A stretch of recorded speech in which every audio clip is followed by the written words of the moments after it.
4 రోజులలో దొంగతనం కేసును ఛేదించిన గద్వాల్ పోలీసులు. 2 నిందితులు అరెస్ట్. నిందితుల నుంచి 9 తులాల బంగారం, 60 తులాల వెండి స్వాధీనం. మేస్త్రీ పనిచేస్తూ వస్తున్న డబ్బులు సరిపోవడం లేదని, ఎలాగైనా ఎక్కువ డబ్బులు సంపాదించాలనే ఉద్దేశంతో ఇంటి తాళం పగలగొట్టి 9 తులాల బంగారం, 60 తులాల వెండిని దొంగిలించిన కేసును 4 రోజులలో ఛేదించి 2 నిందితులను అరెస్ట్ చేసి వారి నుండి 9 తులాల బంగారం, 60 తులాల వెండిని పోలీసులు స్వాధీనం చేసుకున్నారు.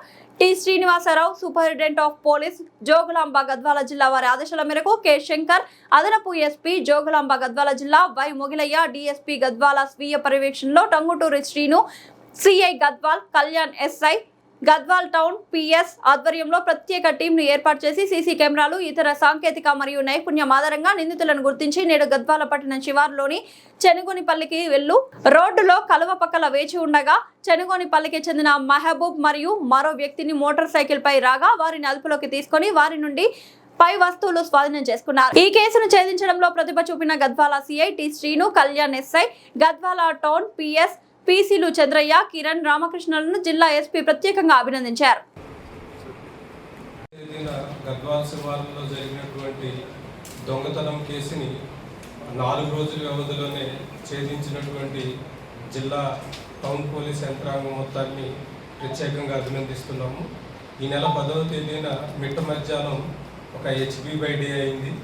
దాంట్లో సుమారుగా 9 తులాల బంగారం, ఒక 60 తులాల వెండి, 7,000 క్యాష్ ప్రాపర్టీ స్టోలన్ చేయడం జరిగింది. వెంటనే గద్వాల అడిషనల్ ఎస్పీ గారు, డిఎస్పీ గారు, సిఐ గారు, అదేవిధంగా Gadwal town SI and crime party మొత్తం కూడా అన్ని సీసీటీవీ ఫుటేజెస్ ప్లస్ అన్ని రకాలుగా సర్వేలెన్స్ పెట్టడంతో మనకి ఈ రోజున చెనుగోనిపల్లికి సంబంధించినటువంటి 2 వ్యక్తుల్ని అదుపులోకి తీసుకోవడం జరిగింది. వారి దగ్గర నుంచి దొంగలించబడినటువంటి 9 తులాల బంగారం, 60 తులాల వెండి మొత్తం ఇంటాక్ట్ రికవరీ చేయడం జరిగింది. ఈ చోరీని ఇంత తొందరగా ఛేదించడంలో సహకరించినటువంటి గద్వాల్ టౌన్ సిబ్బంది మొత్తాన్ని ప్రత్యేకంగా అభినందిస్తున్నాం. దీని విలువ సుమారు 15 లక్షల దాకా ఉంది. కూడా ఒక అతని పేరు రామ్ చరణ్, ఒక అతని పేరు మహబూబు. రామ్ చరణ్ మైనర్ అవడం వల్ల అతన్ని స్పెషల్గా జూనైల్ కోర్టుకు పంపించడం జరుగుతుంది. మెహబూబ్ అనేటటువంటి అతను మేజరు. వీళ్ళిద్దరూ కూడా మేస్త్రి పని చేస్తూ ఉంటారు. దాంతో వచ్చేటటువంటి డబ్బు సరిపోకపోవడం వల్ల ఎట్టి పరిస్థితుల్లో వీళ్ళ కాలువ గట్టు మీద వచ్చేటప్పుడు ఆ ఇంటిని 2-3 రోజులు అబ్జర్వ్ చేసి దాన్ని చోరీ చేయడం జరిగింది.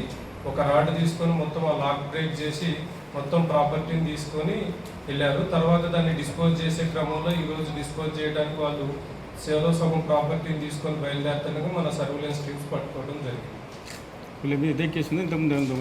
ఇంతకుముందు ఏమీ లేదు, ఫస్ట్ టైం అఫెండర్స్. బట్ చిన్నగా ఊర్లో ఏదైనా చేసేది అనేది తెలుస్తుంది. బట్ ఇంకా వాటికి సంబంధించినటువంటి పూర్తి వివరాలు తెలియాల్సింది. క్రైమ్స్ అయితే అఫీషియల్ క్రైమ్స్ అయితే ఏంటి